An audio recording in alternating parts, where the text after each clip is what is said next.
Dating apps India के अंदर बहुत ज़्यादा पॉपुलर है एंड डेटिंग ऐप का कल्चर धीरे धीरे इंक्रीज ही हो रहा है। एंड आज की हमारी जो स्टोरी जो मैं आपको बताने वाला हूँ वो शुरुआत तो एक डेटिंग ऐप से ही हुई थी, एक बहुत फेमस डेटिंग ऐप जिसके बारे में आप डेफिनेटली सारे लोग जानते ही होंगे। एंड उस ऐप की एक स्टोरी कैसे एक बहुत ही ज़्यादा ब्रूटल मर्डर केस में बदल गई, ये जानना बहुत ज़्यादा एक्साइटिंग तो होगा ही, लेकिन बहुत ज़्यादा डार्क भी होगा। एंड हो सकता है कि ये स्टोरी सुनने के बाद आपका कोई भी डेटिंग ऐप यूज़ करने का कभी मन ही ना करे। एंड अगर आपका कोई अकाउंट होगा तो मे बी आप उसको डीएक्टिवेट तक कर दोगे। That's how creepy the story is. And हाँ, ये एकदम रियल स्टोरी है एंड मैं आपको एकदम प्रूफ के साथ दिखाऊंगा कि क्रिमिनल के क्या थॉट्स रहते हैं, क्रिमिनल के माइंड में क्या थॉट्स रहते हैं जब वो एक क्राइम को परफॉर्म करता है या फिर परफॉर्म करने वाला होता है। So without any further ado, let's dive down into the story.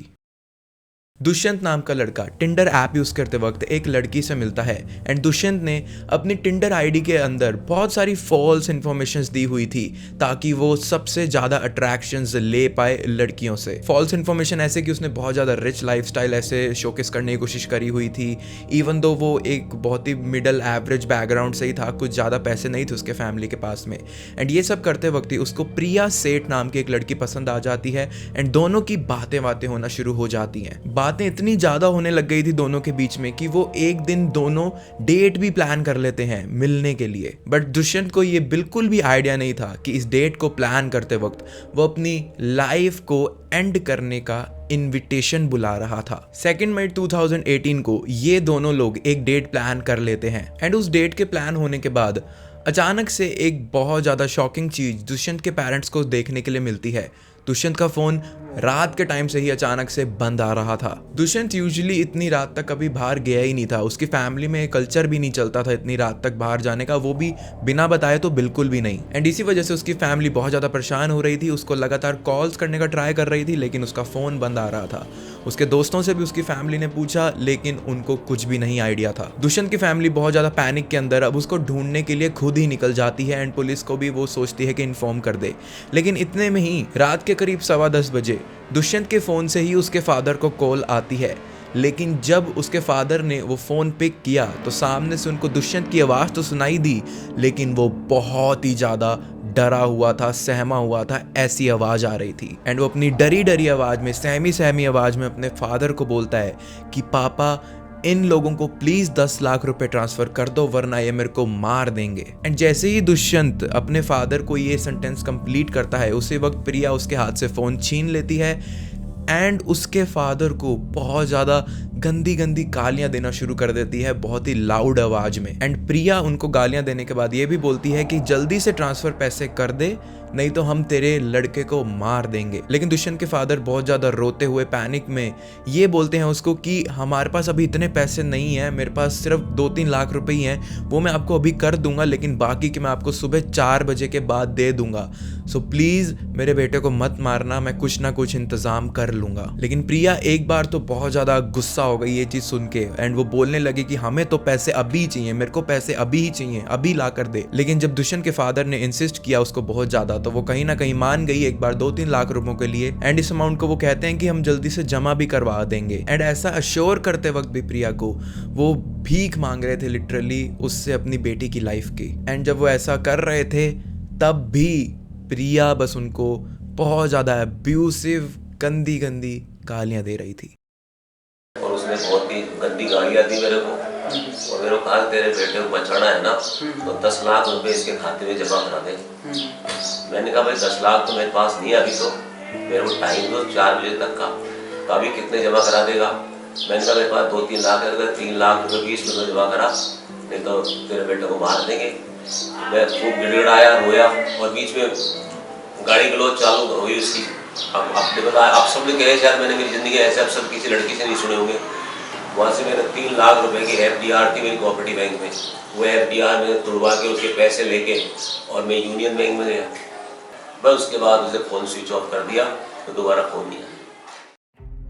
बहुत ज़्यादा बातचीत करने के बाद प्रिया फ़ोन पे तो एक बार मान गई थी सुबह तक रुकने के लिए एंड उसके पापा ने उन्हें 3 लाख रुपए ट्रांसफ़र भी करवा दिए थे। एंड ट्रांसफ़र भी ऐसा नहीं कि उनके पास में पड़े थे, उन्होंने अपनी सेविंग्स की एफडी जो कि दुष्यंत के नाम ही करवाई हुई थी वो तुड़वा कर प्रिया को सेंड करे वो सारे पैसे। एंड प्रिया इतनी चालाक थी कि उसने ये सारे पैसे अपने किसी भी अकाउंट में या किसी भी प्राइवेट अकाउंट में नहीं मंगवाए, उसने सारे पैसे दुष्यंत के अकाउंट में ही मंगवा लिए थे। एंड जैसे ही उसके पास एक बार 3 लाख की अमाउंट रिसीव हो जाती है उसके बाद वो फोन स्विच ऑफ कर देती है एंड कभी भी वापस कॉल करती ही नहीं। इस कॉल रिकॉर्डिंग के करीब 2 दिन तक अब दुष्यंत के पेरेंट्स के पास में उनकी कोई भी इंफॉर्मेशन नहीं थी कि उनका बेटा कैसा है। पुलिस को तो वो ऑलरेडी रिपोर्ट करवा चुके थे एंड 2 दिन बाद पुलिस जयपुर के एक नियर बाय विलेज के अंदर जाती है एंड उस विलेज के अंदर उनको एक बैग देखने के लिए मिलता है एंड उस बैग के अंदर एक बॉडी बहुत ही ज्यादा क्रश व्रश करके डाली गई थी एंड बाद में फर्दर एनालिसिस से ये पता भी चल गया था कि वो बॉडी दुष्यंत की ही है।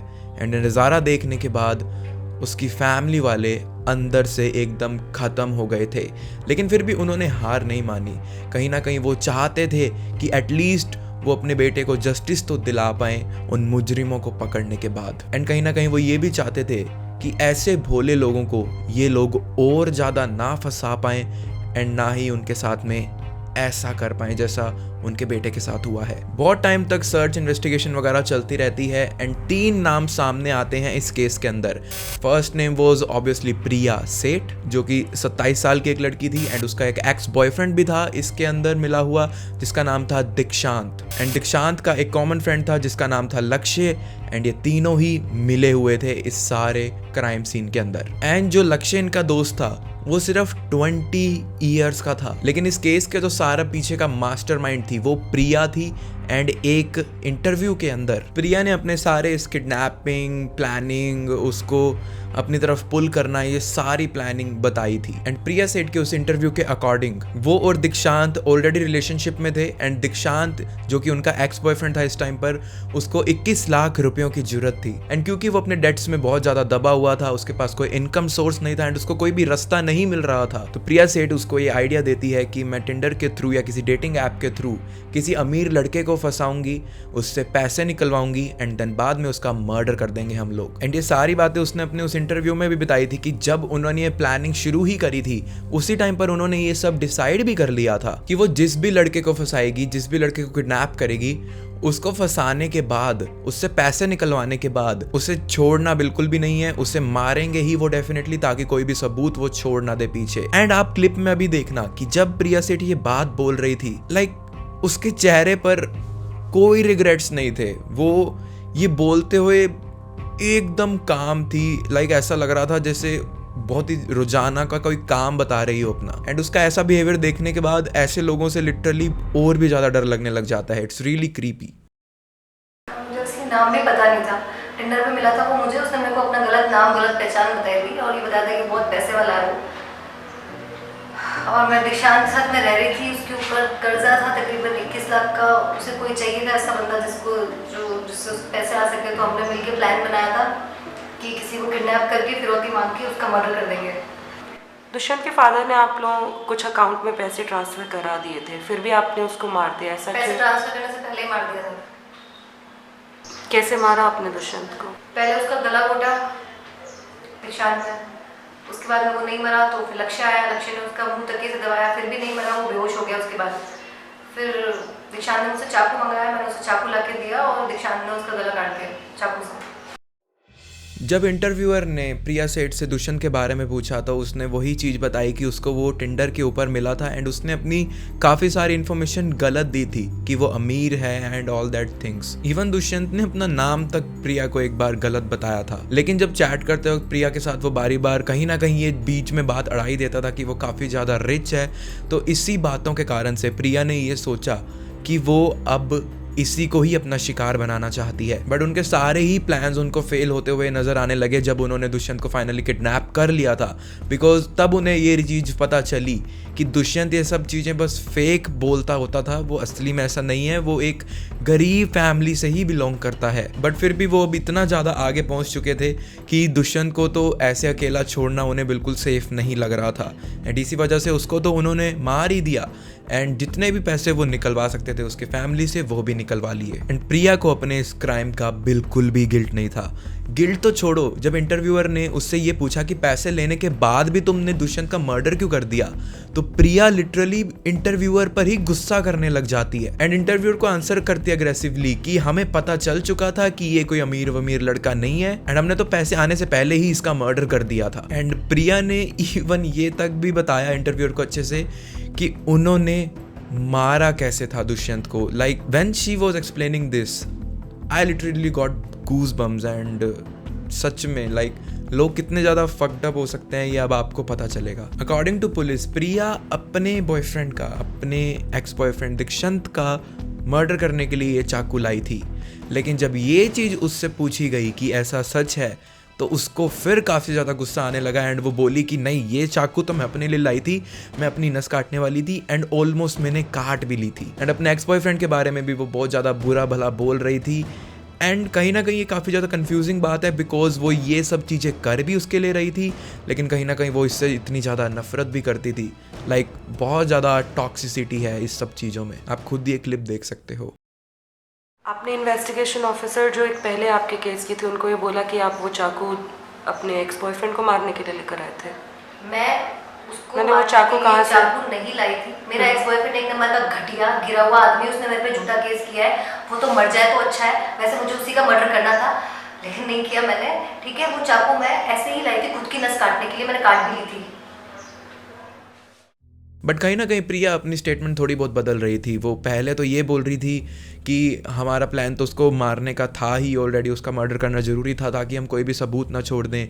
लेकिन फिर बाद में वो ये भी बोलने लगी कि हमारा प्लान था कि हम इसको पैसे लेने के बाद छोड़ देंगे, लेकिन फिर एंड मोमेंट पर हमने डिसाइड किया कि इसको छोड़ने का फ़ायदा नहीं है, ये हमारे लिए एक बहुत ही ज़्यादा बड़ा कांटा बन सकता है, तो इस वजह से हम इसे मार ही देते हैं। एंड दीक्षंत एंड लक्ष्य के अकॉर्डिंग ही, उनके विटनेस के अकॉर्डिंग ही प्रिया सेठ के स्टैब के कारण ही दुष्यंत की डेथ हुई थी इन दी एंड। लक्ष्य ने यह भी बताया कि ऑलमोस्ट 70% प्लानिंग प्रिया की ही थी। एंड उन दोनों ने प्रिया का इस क्राइम में साथ देने के लिए सिर्फ इसलिए बोला था क्योंकि प्रिया ने उन्हें ये कहा था कि ये सिर्फ एक किडनैपिंग और पैसे निकलवाने का प्लान है, मर्डर का उसने कुछ भी नहीं बताया था उन्हें। पुलिस ने जब आगे फर्दर इन्वेस्टिगेशंस करी प्रिया सेठ के नेम को सर्च करते वक्त, तो उन्हें ये भी पता चला, बहुत सारी डिस्टर्बिंग इन्फॉर्मेशन ऐसी मिली जिससे उनको ये कंफर्म हो चुका था कि प्रिया एक बहुत ही ज़्यादा शातिर क्रिमिनल है, बहुत ही ज़्यादा शार्प माइंडेड क्रिमिनल है, जो कि न जाने कितने एक्सटॉर्शन केसेस के अंदर पकड़ी जा चुकी है। 1000 से भी ज़्यादा पेटी क्राइम्स वो कर चुकी है। एंड उसको अगेन अपने किसी भी क्राइम का कोई गिल्ट नहीं था। जब उसको अपने मर्डर का ही गिल्ट नहीं था तो इन सब का तो क्या ही होता। एंड उसने ये भी बताया कि जब भी वो अपने किसी क्राइम को करते वक्त फंस जाती थी तो उसके दिमाग में यही थॉट्स चलते रहते थे कि मैं यहाँ से फ्री हो जाऊँ ताकि मैं आगे की प्लानिंग कर सकूँ, आगे के अपने क्राइम्स प्लान कर सकूँ। करीब 7-8 साल तक प्रिया एक एस्कॉर्ट साइट पर एक फेक एस्कॉर्ट बनकर काम करती होती थी। वहां पर वो लोगों के पास में तो चली जाती थी, लेकिन जैसे ही वो उसके पास में पहुंचती थी वो पहले उनसे पैसे लेती थी, पैसे लेने के बाद बोलती थी कि मेरा ड्राइवर नीचे वेट कर रहा है, मैं बस उसको पेमेंट देके वापस आती हूँ। लेकिन वो जैसी पेमेंट ले लेती थी वो वापस कभी नहीं आती थी। एंड प्रिया को ये चीज़ करनी एकदम सही लगती थी, लोगों के पैसे ऐसे चुराना एकदम सही लगता था। उसे ये लगता था कि वो तो एक समाज सेवा का ही काम कर रही है ऐसे गंदे लोगों के पैसे ख़त्म करके, क्योंकि उसके दिमाग में हमेशा यही चलता रहता था कि ये सारे लोग जो भी एस्कॉर्ट सर्विसेज को बुलाते हैं ये अपनी वाइफ पे, अपने गर्लफ्रेंड्स के ऊपर चीट कर रहे हैं। एंड वो कहीं ना कहीं उनकी ही, उन लेडीज़ की मदद कर रही है इन सारे लोगों को ऐसा सबक सिखाकर। आफ्टर दिस दीक्षंत की कुछ और इन्वेस्टिगेशन एंड इन्फॉर्मेशन से ये पता चला कि दीक्षंत भी इवन प्रिया से टिंडर के ऊपर ही मिला था। एंड जब इन दोनों की बात शुरू होने लगी तो प्रिया ने उसको ये बताया था कि वो एक ट्रैवल एजेंसी के अंदर काम करती होती है। एंड दीक्षंत एंड प्रिया के बीच में काफ़ी सारी बातें होने लगी, वो बहुत ज़्यादा क्लोज आ गए, इतना ज़्यादा क्लोज आ गए कि इवन उन्होंने अपने एक फ्रेंड के फ्लैट में रहना तक शुरू कर दिया था। लेकिन जब वो साथ में रहने लगे तो दीक्षंत के सामने सारा आईना साफ होने लगा। इवन तो प्रिया का झूठ यहाँ पर पकड़ा गया था, लेकिन स्टिल कहीं ना कहीं दीक्षंत उसके लिए फील करता होता था। एंड प्रिया ने भी अपनी सारी प्लानिंग उसके कर्जे वगैरह मिटाने के लिए जब उसके साथ शेयर करी तो वो एग्री हो गया था, अगेन उसी कारण से कि यहाँ पर सिर्फ किडनैपिंग ही करनी है, किसी को मारना नहीं है। बट अगर दीक्षंत को शायद थोड़ा सा भी आइडिया होता कि ये पूरी किडनैपिंग, जो कि किडनैपिंग असल में थी नहीं, वो उसकी पूरी लाइफ ही बर्बाद कर देगी, तो आई डोंट थिंक वो कभी उससे वापस बात करने की भी कोशिश करता। इतने सारे क्राइम करने के बाद, इवेंचुअली एक मर्डर करने के बाद, एक फैमिली से ऐसे पैसे लेने के बाद, एंड न जाने कितने थाउजेंड्स ऑफ पेटी क्राइम्स करने के बाद आप सोच रहे होगे कि प्रिया को अच्छी खासी सजा मिली होगी, लेकिन because she was a girl उसको बहुत ईजिली कभी भी उसकी मर्जी के हिसाब से बेल मिल जाया करती थी। दुष्यंत के केस से कुछ ही महीनों पहले मार्च 2018 के अंदर भी प्रिया को अरेस्ट कर लिया गया था बिकॉज वो अपने एक्स बॉयफ्रेंड से पैसे मांग रही थी एंड उसने ये बोला कि अगर वो पैसे नहीं देगी तो वो उसके ऊपर फॉल्स रेप के चार्जेस फाइल कर देगी। लेकिन 2018 जनवरी की ही कहानी ले लो, एक और लड़के की कहानी सामने आती है जहां पर वो ये बताता है कि प्रिया उसको बहुत ज्यादा ब्लैकमेल करती होती थी एंड गजराज सिंह नाम का बंदा जिसके साथ वो अपनी मर्जी से लिव इन के अंदर रही थी, वो ऐसा शो करने की कोशिश कर रही थी कि अगर तूने मेरे को 10 लाख रुपए नहीं दिए तो मैं ऐसा नहीं दिखाऊंगी कि मैं अपनी मर्जी से यहाँ पर आई थी, बल्कि ऐसा दिखाऊंगी कि तूने मेरे को यहाँ पर बंदिश बनाकर रखा हुआ था। लेकिन जब गजराज उसकी धमकियों से इतना ज़्यादा नहीं डर रहा था तो उसने ये तक भी बोला कि मैं प्रेग्नेंट हूँ एंड मैं तुम्हारे बच्चे को तुम्हारे घर के आगे ही रख कर रोने लग जाऊंगी कि इसने मेरा रेप किया था। लेकिन गजराज इन रिकॉर्डिंग्स को रिकॉर्ड कर रहा था एंड पुलिस के पास में जब वो इन सारे प्रूफ्स को लेकर गया एंड जब वापस से प्रिया सेठ और उसका आमना सामना हुआ तो उसने अग्रेशन में प्रिया सेठ ने बहुत ज़्यादा गुस्से से गजराज को बोला कि अगर वापस से तू मेरे मुंह लगा तो मैं तेरी बहन की फोटोएं अपनी एस्कॉर्ट साइट वाली जगह पर डाल दूंगी, तुम्हारी सिस्टर के ऊपर एसिड फेंक दूंगी एंड तुम्हारी पूरी फैमिली बर्बाद कर दूंगी। जनवरी में जब ये वाला सीन हुआ तो मार्च में वापस से उसको अरेस्ट किया गया। जैसा कि मैंने आपको बताया ही, मार्च में जब वो उसको वापस से बेल मिली तो उसने मई में ये वाला वापस से कांड कर दिया। लेकिन जब फाइनली बात कोर्ट तक पहुंची एंड जब नतीजा कोर्ट के हाथ में आया तो थोड़ा बहुत जस्टिस इन लोगों को मिलने लगा एंड उन्होंने देखा कि इसकी क्राइम की लिस्ट तो बहुत ज़्यादा ही लंबी है। And thankfully after the court decision Priya, Lakshya and दीक्षांत अब फाइनली जेल के अंदर हैं एंड बहुत सारे चार्जेस उन पे जितने भी स्टोरी से रिलेटेड थे उनके ऊपर लगे हुए हैं आज भी। लेकिन ऐसा नहीं था कि बहुत ज़्यादा जल्दी कोर्ट ने डिसीजन बना लिया एंड प्रिया अपने लड़की होने का फ़ायदा नहीं उठा रही थी। 24 नवंबर 2023 तक कोर्ट के ट्रायल्स चले एंड उसके बाद में इन लोगों को दोषी साबित करा गया, ऑलमोस्ट 5 साल बाद। लेकिन एटलीस्ट फाइनली इनको लाइफ इम्प्रिजनमेंट जो कि ये लोग डिजर्व करते हैं वो तो मिली। प्रिया जैसे ऐसे केसेस के ऊपर डेफिनेटली मैं सही बताऊं तो कुछ कमेंट करना ही नहीं चाहूंगा because this was just unbelievable for me also. Like कोई कितना ज़्यादा ऐसे फक्ड अप हो सकता है अपने माइंड से।